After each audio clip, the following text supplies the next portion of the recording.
Les eaux de l'océan austral sont connues pour leurs courants traîtres, mais aussi pour cacher une île que peu osent évoquer. Samania, l'île où tous les hommes disparaissent.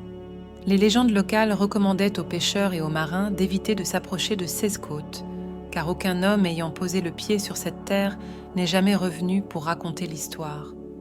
Les histoires variaient d'une bouche à l'autre, mais le destin de ceux qui s'y aventuraient était toujours le même, disparaître, comme s'ils n'avaient jamais existé. Darion avait grandi en entendant ces histoires.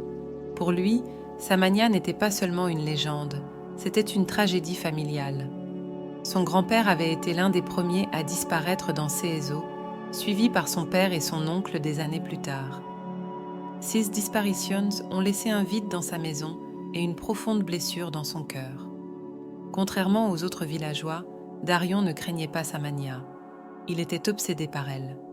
Dès son plus jeune âge, il a fait des recherches sur l'île.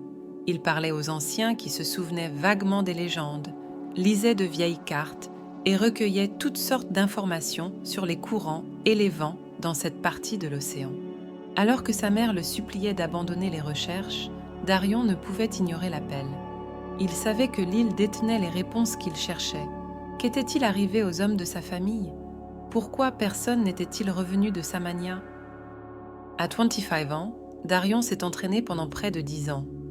Il avait appris à naviguer, à se battre, et avait forgé un navire suffisamment solide pour résister aux tempêtes. Mais il ne s'était pas seulement préparé physiquement, il avait aussi entraîné son esprit. Il savait que Samania n'était pas un endroit ordinaire et qu'il lui faudrait bien plus que de la force et des compétences pour survivre. Le jour de son départ, les gens se rassemblèrent sur le quai. Certains le regardaient avec regret, convaincus qu'il ne reviendrait jamais. D'autres le regardaient avec un mélange d'admiration et de crainte, reconnaissant sa bravoure, mais se méfiant de sa réussite. Sa mère, les larmes aux yeux, le serre une dernière fois dans ses bras. « Promets-moi que tu reviendras » lui murmure-t-elle à l'oreille. Darion, incapable de lui donner une réelle certitude, lui adressa un sourire rassurant et répondit « Je reviendrai, avec les réponses que nous avons cherchées toute notre vie. » Il monta à bord du navire, sentant le poids de sa promesse. En mettant le cap sur l'horizon, avec la silhouette de Samania au loin, il sait qu'il franchit le seuil de l'inconnu. Avant de poursuivre, n'oubliez pas de vous abonner à la chaîne, d'aimer et d'activer les notifications pour ne manquer aucune de nos histoires. Poursuivons. Le voyage fut long et difficile. Les courants entourant Samania étaient plus forts que Darion ne l'avait prévu. Pendant des jours, il lutta contre les vagues, mais finalement, à la tombée de la nuit, il aperçut les premiers signes de l'île. La pleine lune éclairait les eaux calmes et les ombres des palmiers s'étendaient sur le sable blanc. Mais même dans ce calme apparent, il y avait quelque chose d'inquiétant dans l'air. Il ancra le bateau à une certaine distance du rivage, sachant que s'approcher trop près pouvait être un piège. L'histoire de sa famille et les avertissements qu'il avait entendus dans son enfance lui pesaient. Il débarqua prudemment, ses pieds s'enfonçant dans le sable mou tandis qu'il scrutait l'horizon à la recherche de signes de vie. Il ne lui fallut pas longtemps pour le sentir. Même s'il ne les voyait pas, Darion savait qu'on l'observait. Il avança prudemment vers l'intérieur des terres, en direction des forêts denses qui cachaient les secrets de Samania. À mesure qu'il avançait, l'air s'épaississait, chargé d'une énergie étrange, presque palpable. Les arbres semblaient plus grands et plus feuillus qu'ils ne devraient l'être, et les fruits pendaient en excès, comme si l'île était un lieu de surabondance. Enfin, après ce qui lui sembla être des heures, il arriva à un petit village caché dans la végétation. Les huttes étaient construites en bois et en chaume, et l'atmosphère était presque surréaliste. Là, des femmes l'attendent. À la tête de toutes, une silhouette se détache. C'est Astérisque, Akala, Astérisque, la chef de l'île. Sa beauté était éthérée, mais ce qui l'impressionnait vraiment, c'était l'énergie qui émanait d'elle. Elle n'était pas une femme de plus sur l'île. Elle en était le cœur, la gardienne. « Je savais que tu viendrais, » dit Akala, la voix douce mais ferme, comme si elle attendait Darion depuis longtemps. Darion, conscient que sa vie dépendait de chacun de ses actes et de ses paroles, décida de parler franchement. « Je suis venu chercher des réponses. Ma famille, mon père, mon grand-père. Ils sont venus ici et ne sont jamais revenus. » Akala le regarda avec un mélange de compassion et de curiosité. Samania n'est pas qu'une île, c'est une chose vivante, et tous ceux qui viennent ici en font partie. Ces mots frappèrent Darion comme un seau d'eau froide. Quelque chose en lui soupçonnait déjà la vérité, mais l'entendre de la bouche d'Akala était autre chose. Son père et son grand-père n'étaient pas morts dans des tempêtes ou des naufrages. C'est l'île qui les a emportés. Au fil des jours, Darion se rendit compte que la vie sur Samania était très différente de ce qu'il avait imaginé. Les femmes vivaient dans une sorte d'harmonie avec la nature, mais il y avait quelque chose de sombre et de profond dans leur existence. Akala expliqua que l'île leur donnait du pouvoir en échange de sacrifices constants. Les hommes qui échouaient sur ces côtes étaient absorbés par la terre, devenant la force vitale qui maintenait l'équilibre de l'île. Il y a bien longtemps, lorsque l'île a été découverte par les premiers hommes, ils ont tenté de nous réduire en esclavage, lui dit Akala un soir, alors qu'ils marchent sur les sentiers éclairés par la lune.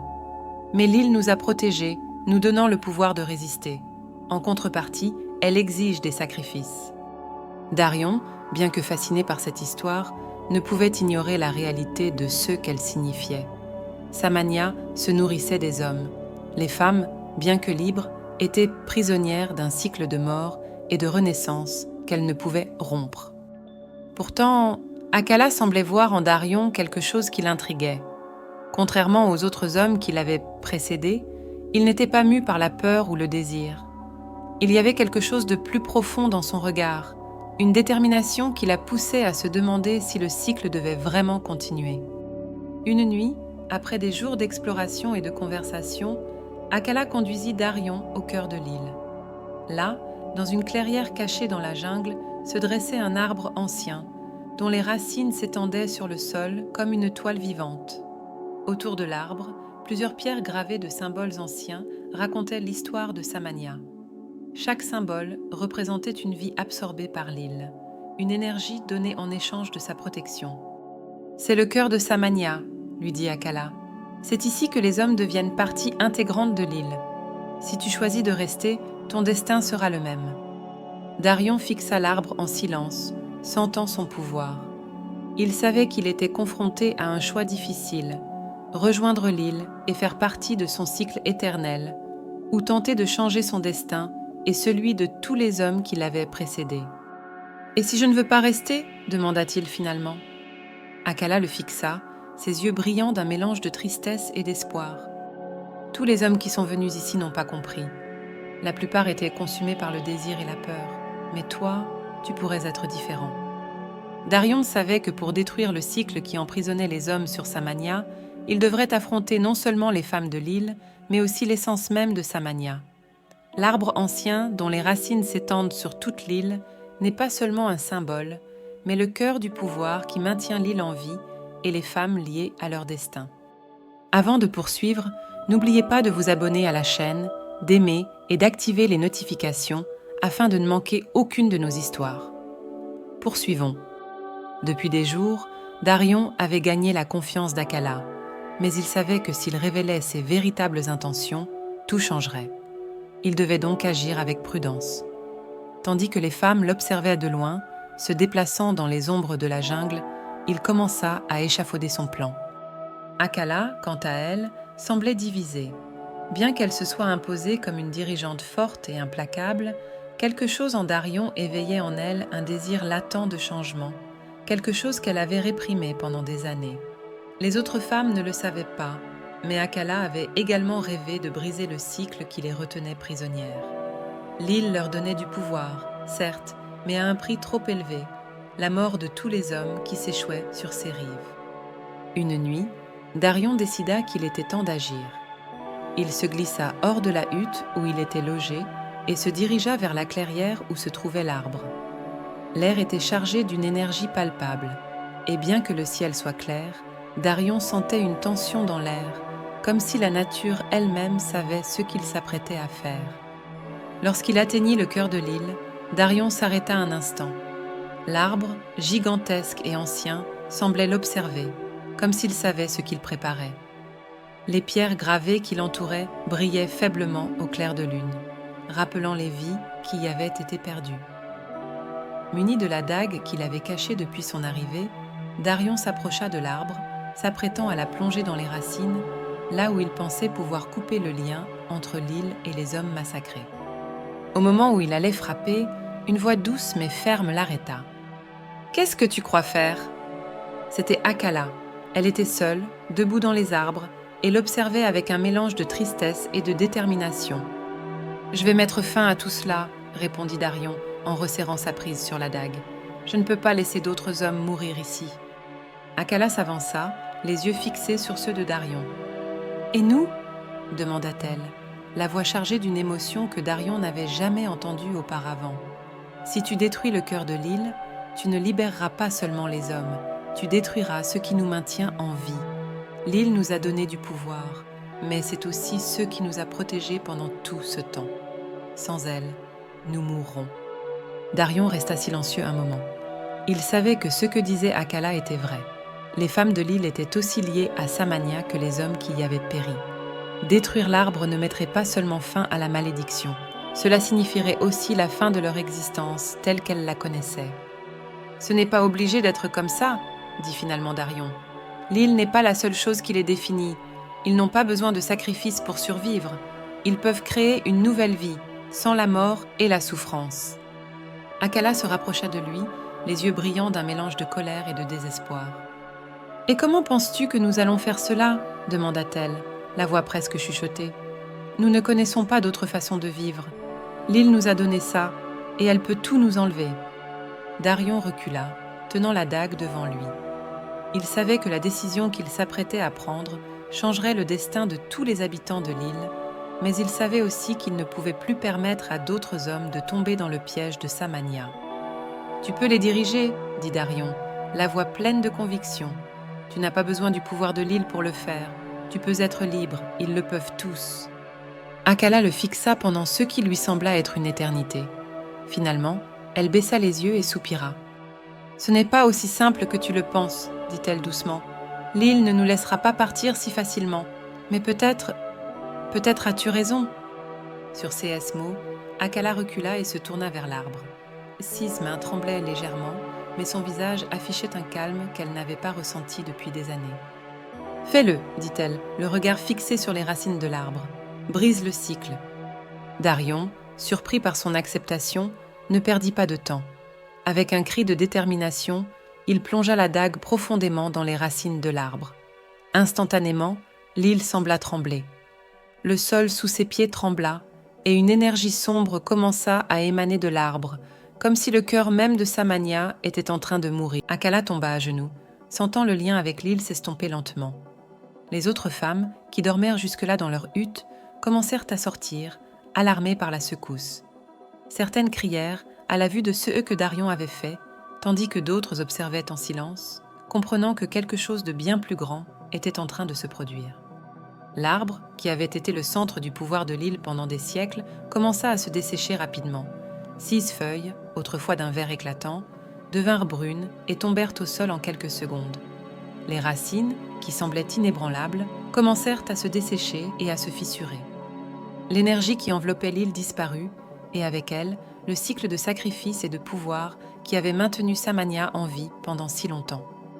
Les femmes, désormais libérées de l'influence de l'île, se regardèrent avec un mélange de soulagement et de crainte. Elles savaient que le changement ne serait pas facile, mais pour la première fois de leur vie, elles avaient une chance de vivre sans le poids de la mort sur leurs épaules. Akala, toujours agenouillée devant l'arbre, leva les yeux vers Darion. « Tu l'as fait, dit-elle, sa voix étant à peine un murmure. Tu as brisé le cycle. » Darion, épuisé mais déterminé, acquiesça. « C'était la bonne chose à faire, répondit-il. Maintenant, ils étaient libres. » Akala se leva lentement, le regard fixé sur l'horizon, où le soleil commençait à se lever, illuminant l'île d'une nouvelle lumière éclatante. « Merci, dit-elle avec un doux sourire. Peut-être pourrons-nous recommencer. » Dans les jours qui suivirent, la vie sur Samania changea à jamais. Les femmes, désormais libérées de l'influence de l'île, ont commencé à reconstruire leur communauté. Elles n'ont plus besoin de sacrifices pour maintenir leur pouvoir et, pour la première fois depuis des générations, elles s'autorisent à imaginer un avenir différent. Darion, bien que tenté de rester pour participer à la reconstruction, sait que sa mission est accomplie. Il était venu à Samania en quête de réponses sur sa famille, et même s'il n'avait pas pu sauver son père ou son grand-père, il avait accompli quelque chose d'encore plus important. Il avait brisé le cycle de la mort qui avait saisi tant d'hommes avant lui. En s'éloignant, Darion regarda une dernière fois en direction de l'île. Samania, autrefois lieu de ténèbres et de mort, brillait désormais à la lumière du soleil levant, symbole d'espoir et de renaissance. Dites-moi dans les commentaires ce que vous avez pensé de l'histoire d'aujourd'hui. Et si vous l'avez aimé, n'oubliez pas de l'aimer, de vous abonner à la chaîne et d'activer les notifications pour ne manquer aucune de nos histoires.